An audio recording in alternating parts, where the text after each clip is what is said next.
The anime begins with Tanjiro Kamado trudging desperately through the snow, carrying his little sister Nezuko, who is bloodstained and seems close to death. We then see a flashback to the morning of the day before.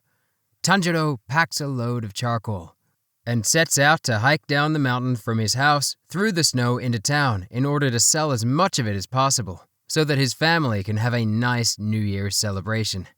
He manages to sell all of the charcoal and is about to head home when Mr. Saburo tells him to stay the night in town, as he might be attacked by demons otherwise. Tanjiro remembers that his grandmother used to say similar things. The next morning, he returns home to find all members of the household dead and bloody, all except Nezuko, that is. He puts her on his back and is determined to get her help, and begins carrying her through the forest. Nezuko begins to stir, and her movement causes Tanjiro to fall off an embankment. He then sees her standing, but now she has become a demon. She tackles him to the ground and begins swelling in size, quickly overpowering him. Tanjiro feels terrible about what has happened to her and tells her to hold on to who she is. She begins crying. A stranger in warrior's clothing now arrives on the scene, running calmly but swiftly, and attempts to take Nezuko out with his sword, but Tanjiro pushes her off him and thus saves her. The stranger wants to kill her because she is a demon from having her wounds exposed to demon blood. Tanjiro pleads with him not to kill his little sister and vows to do whatever it takes to find the demons responsible for his family's death. The stranger thinks Tanjiro is weak for begging. Tanjiro loses control and tries to attack the stranger, although this loss of inhibition is a ploy to root the stranger to the spot while his thrown axe flies towards his target. Nezuko then protects Tanjiro, and this convinces the stranger that these two may be different. Blacked out, Tanjiro has a vision of his mother telling him to take care of Nezuko. When he wakes, the stranger tells him to go to Mount Sagiri, look for an old man named Sakonji Urakadaki, and tell him that Giyu Tomioka sent him. He warns that Nezuko can't be exposed to sunlight, and vanishes. Tanjiro gags Nezuko to stop her biting, buries his family, and embarks on his new quest to fulfill the stranger's instructions.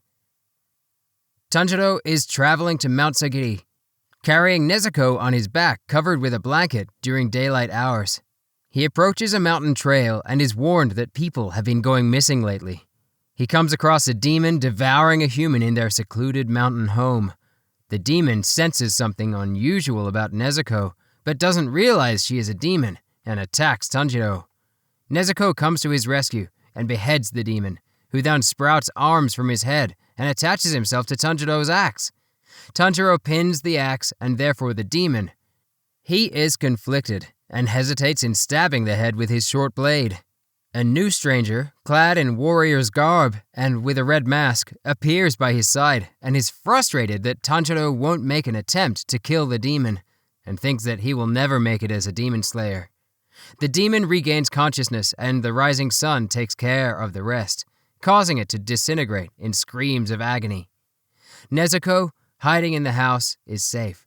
The stranger buries the people killed by the demon and turns out to be Sakonji Urakadaki.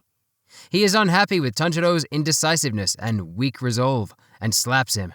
He warns him of the cost that Nezuko killing an innocent person would incur and challenges him to a test of skill and bravery by traversing the trap-ridden mountainside. Tanjiro struggles through the gauntlet, but survives. Sakonji receives a letter from Giyu, which convinces him to take Tanjiro on as a student and to not kill Nezuko. Tanjiro begins a year of intense and disciplined training in order to become a demon slayer. We learn some more about the world of demon slayers, who combat the demons and kill them via decapitation with special swords. Demons' main diet to survive is humans, and we don't know when or where they first appeared. Tanjiro develops his sense of smell and basic skills like speed and agility through the training. However, does not progress without a huge amount of effort and initially finds the sword and bare-handed combat training very difficult. Sakonji finally takes him to the location of his next big test, where he is required to slice a gigantic boulder in half. He fails miserably and repeatedly. He is finally approached by a former student of Sakonji, Sabito, who mocks his weakness despite the 24/7 training that Tanjiro has painfully been undertaking. After a thorough beatdown, another former student, Makomo, finds him and begins helping him more gently with his training, helping him learn the technique total concentration. With his new knowledge and 6 more months of training, Tanjiro challenges Saburo once more and wins with one strike, slashing his mask in half. Both Saburo and Makomo disappear, and it turns out that instead of striking the mask, Tanjiro had instead slashed the boulder in half. Tanjiro is treated to a massive meal and peaceful night's sleep by Sakonji, who reveals that he gave Tanjiro the boulder task because he thought it would be impossible to undertake. Sakonji gives Tanjiro a mask and sends him on his way to the final selection test for the Demon Slayer Corps.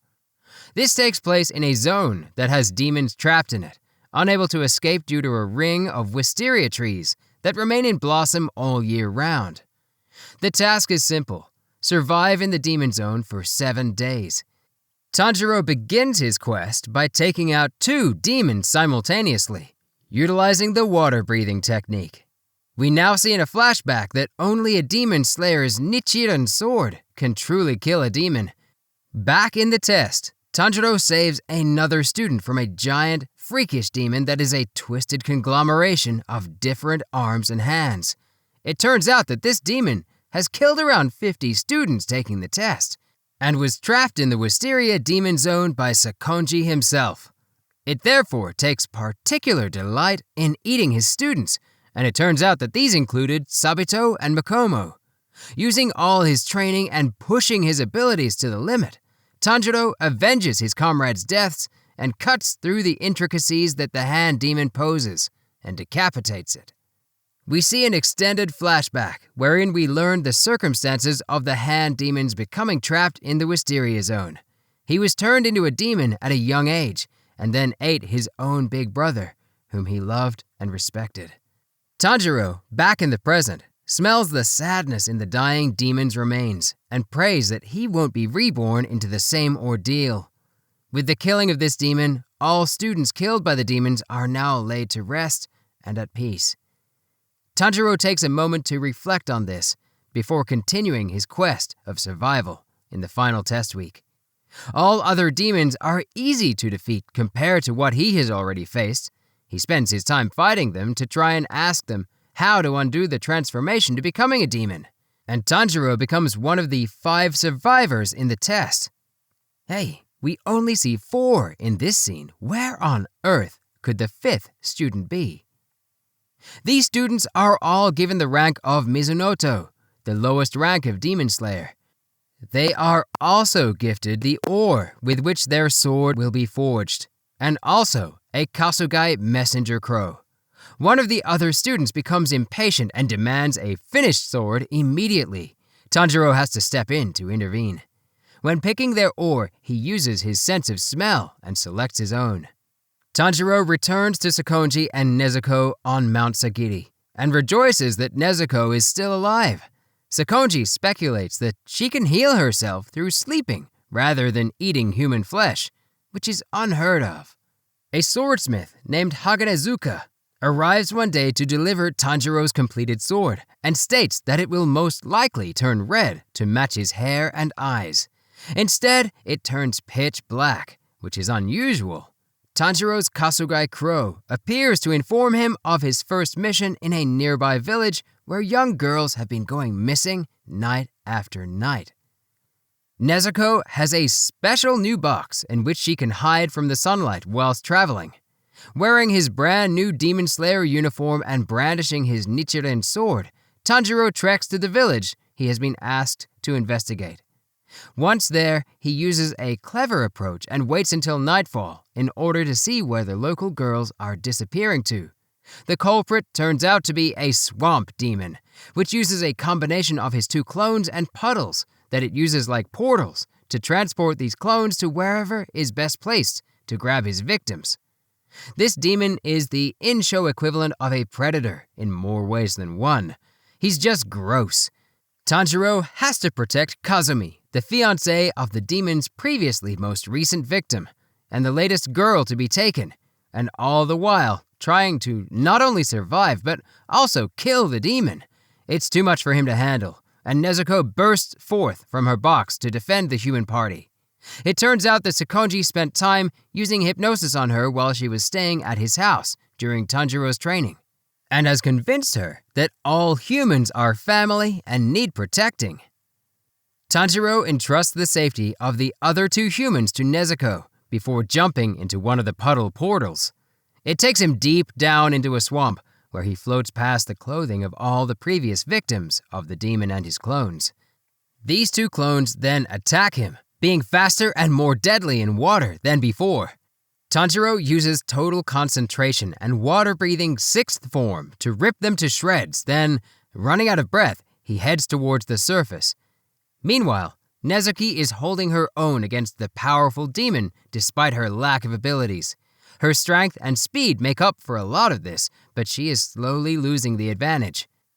Tanjiro arrives just in time and reduces the demon to a ranting idiot.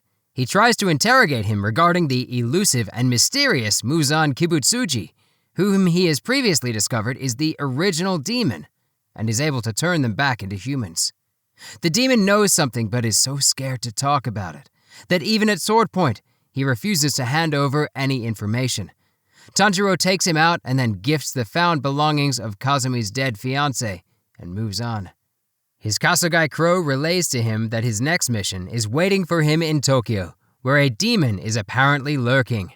Tanjiro arrives in Tokyo and is flabbergasted by the modernity and crowdedness of the place, but it's not long before he gets his bearings and detects a scent that stops him in his tracks. It is the same scent he smelled in his family home in the mountains on the day his family was slaughtered. He suspects it is the scent of Muzan Kibutsuji, and is proved correct when he finds him on a crowded street. But there's a catch. He is posing as a human with a wife and child.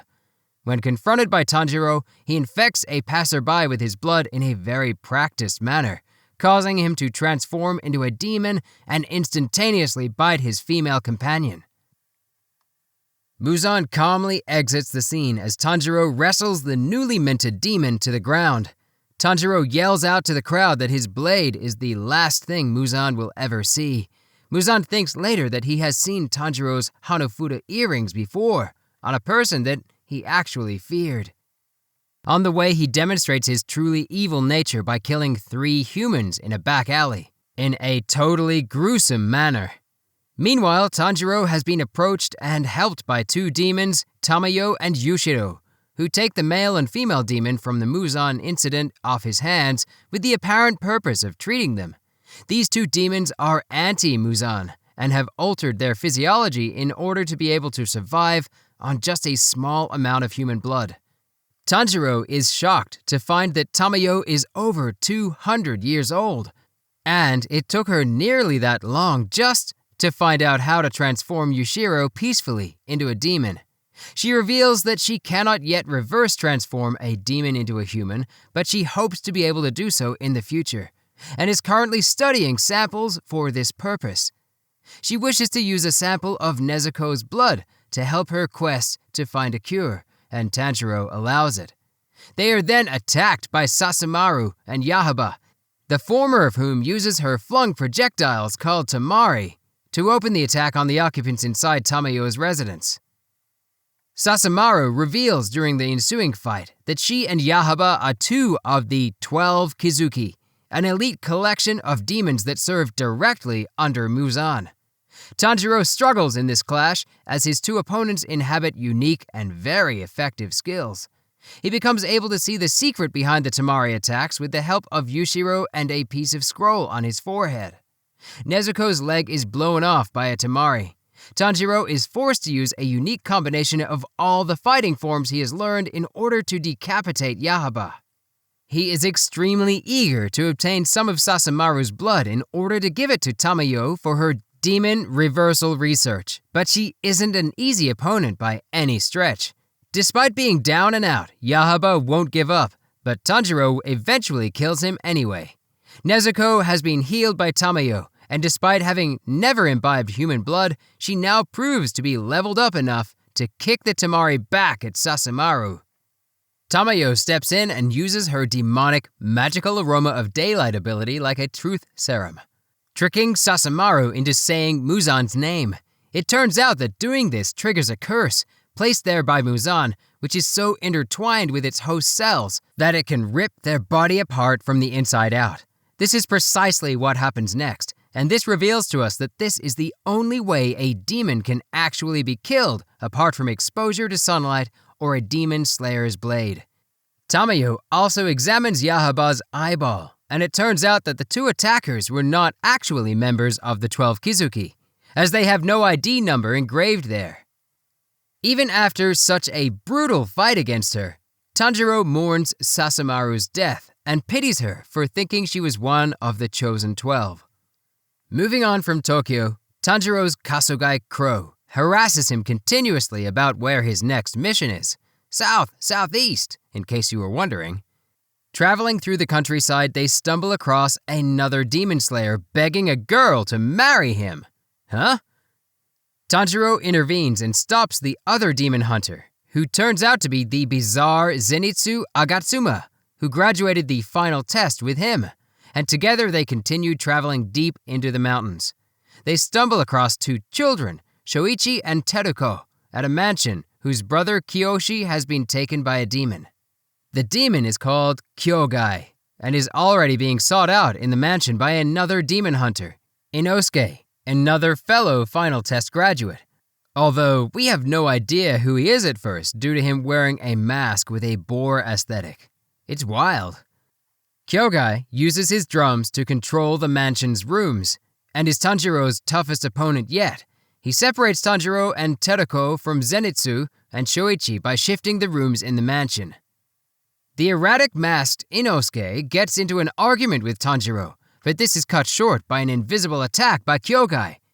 Tanjiro finally manages to overcome the immense challenge that this unique attack ability poses, gets the twins out of there, and faces the masterful demon. It turns out that Kyogai used to be one of the 12 Kizuki and wishes to reclaim the title. Adapting to the Tsuzumi drum movements, Tanjiro turns out to be not as weak as an opponent as Kyogai initially wished for.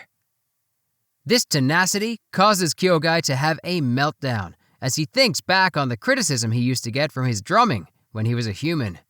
Tanjiro uses his heightened sense of smell to sense oncoming invisible slash attacks, avoids contact with hard surfaces as much as possible, and utilizes short, shallow breathing in order to strengthen his legs.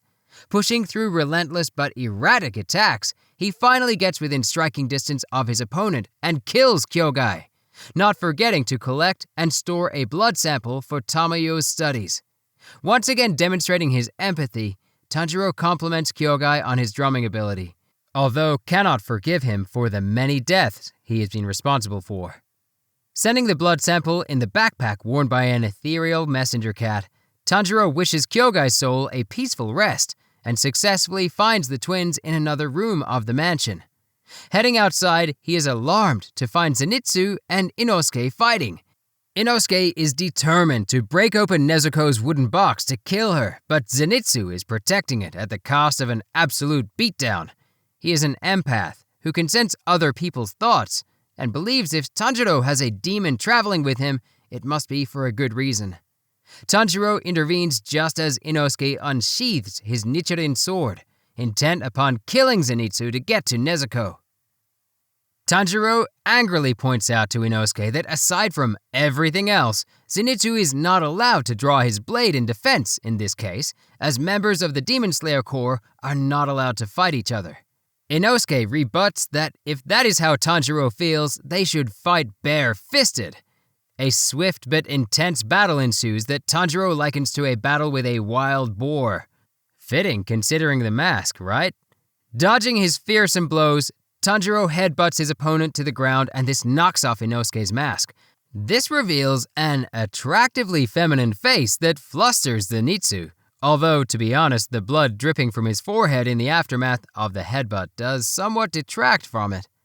Once recovered, he refuses to help bury the bodies of the dead inside the mansion. Tanjiro tricks him using reverse psychology into getting involved, and by sundown, all the victims of Kyogai they can find are laid to rest. Tanjiro, Nezuko, Zenitsu, and Inosuke, who is still challenging Tanjiro to a fight, follow the Kasugai Crow to the next mission. They stop for the night, and Nezuko comes out of her box. Zenitsu loses the plot over how beautiful she is and rants at Tanjiro in his jealousy. Continuing on Tanjiro's new mission, the trio and Nezuko travel onward to Mount Natagumo. Finding a prone demon hunter at the base of the mountain, they barely get to see if he is okay before he is yanked by an invisible thread back up into the thick mountainside forest. Already scared before this happened, Zenitsu now completely bows out and is left to his anxiety regarding his friendship with the other two as Inosuke leads the charge into the fray. Tanjiro and Inosuke find another demon slayer who is cowed and mentally beaten. There is a puppet master, Mother Demon, who is controlling all the low-level Mizunoto hunters who have been continuously sent to defeat her. She does this by sending out her many tiny spiders to attach themselves to her prey. After being warned by a young-looking demon standing high above them on a web tightrope, Inosuke uses his visually awesome beast-breathing technique, 6th form, to echolocate Mother. Tanjiro and Inosuke run away from the growing horde of attacking Mizunoto, who are under Mother's control in order to pursue and take her down. Meanwhile, Mother is revealed as a frail and graceful, albeit ethereally fear-inducing, demon who, when confronted by Rui, the younger demon from before, seems utterly terrified of him and that he doesn't trust in her ability to protect him. Tanjiro and Inosuke defeat her mega-strong demon puppet in a joint attack before Tanjiro dives towards Mother from above. She is happy to surrender in the end, hoping to find peace. Tanjiro does her a mercy by cleanly beheading her, and she is content and surprised at how tranquil her ending has been. It turns out that Father has been abusing her for a long time, and her son, Rui, has watched on without helping her. As she disintegrates, Mother informs Tanjiro that one of the 12 Kizuki is here on the mountain. It's gotta be Father, right? Zenitsu overcomes his fears in order to go and find Nezuko. He encounters demon hunters who have been transformed into spider creatures, and they're being led by Brother, another demon in the family, on the mountain. Zenitsu manages to defeat it with his one and only attack, thunder-breathing technique that he has developed to its utmost potential. Now we see how he made it this far as a hunter. He was trained by a former Hashira, who he calls Gramps. We learned just how far Zenitsu has come in terms of resilience through a series of flashbacks. People thought he would never amount to anything and that he was useless. Well, he proves them wrong now. He goes into a trance and through a display of raw power defeats the Sun Demon, who is leading the pack of transformed spider underlings. Meanwhile, Tanjiro and Inosuke have a run-in with Daughter, who baits them into chasing her before she calls for Father, a huge demon. Father, seemingly one of the 12 Kizuki, leaps down on them from above. The two demon hunters' blades are unable to cut the skin of this monolithic threat. Tanjiro literally gets knocked out of the battle and stumbles upon the domestic mess that is Rui torturing Daughter. Tanjiro calls him out on the lie that is them calling each other family. How could someone do that to a person with which they held any kind of familial bond? A rookie demon slayer enters the scene and arrogantly challenges Rui, who casts a spider-web-shaped blast that slices through him like butter. Tanjiro unsheathes his sword, and Rui and his fight ensues. The web attacks are highly effective against Tanjiro, who nevertheless fights on. Rui shows his dominance by slicing Tanjiro's sword blade in half. Meanwhile, Inosuke is getting an absolute pummeling by Father, and also has his dual swords broken. Luckily, Hashira Gyu steps in and saves the day, killing Father and saving Inosuke. In the other battle, Tanjiro feels ashamed that the effort that went into creating his sword has been wasted by his inexperience. On the cusp of being cut to shreds, Nezuko leaps to his defense at the expense of a huge amount of damage to her body. Rui cannot believe what he is seeing, a demon protecting a human. He takes out his frustration on Sister, beheading her. It turns out that he is the one who is the real head of the family, quote-unquote, and Sister begs to be forgiven. He sends her on her way to kill the other demon slayers left over in the forest as penitence, and reveals the number in his eyeball that shows he is one of the 12 Kizuki, not father. He is obsessed with creating and maintaining the rigid structure of what he sees as a familial unit. Anyway, he is too much for Tanjiro, who is saved, once again, by Giyu, who swiftly and without delay beheads the twisted Rui. Meanwhile, the other Hashiro Shinobu finds and kills Sister using her wisteria poison blade. We see a flashback of Rui's demonic beginnings. He was transformed as a small child by Muzan, which changed him from a sickly weak boy to a strong yet still emotionally present demon. However, when he killed a human and his parents found this out, they tried to stab him in his sleep. He immediately lashed out and killed them. This severed his bond to reality and led him down the path to where we see him now. And so, beheaded and fumbling, he collapses at Tanjiro's feet. Tanjiro, hugging Nezuko, senses the sadness emanating from Rui and places his hand upon his shoulder. One of Rui's long-forgotten memories finally resurfaces at the touch. He had wished to apologize to his parents. Giyu and Tanjiro have a disagreement about Tanjiro's apparent weakness of empathizing with demons. The two Hashira, convinced by Tanjiro's argument about the tragedy of the demons, capture and set out to take the remaining demon family, quote-unquote, members to the Demon Slayer Corps' headquarters. The mission completed, Tanjiro is bound and taken to face the Hashira in the face of his keeping Nezuko alive and the demon family debacle. The Hashira find no reason to agree with Tanjiro's argument to keep both Nezuko and the demon family members alive, seeing as his opinion is too skewed by his personal experiences.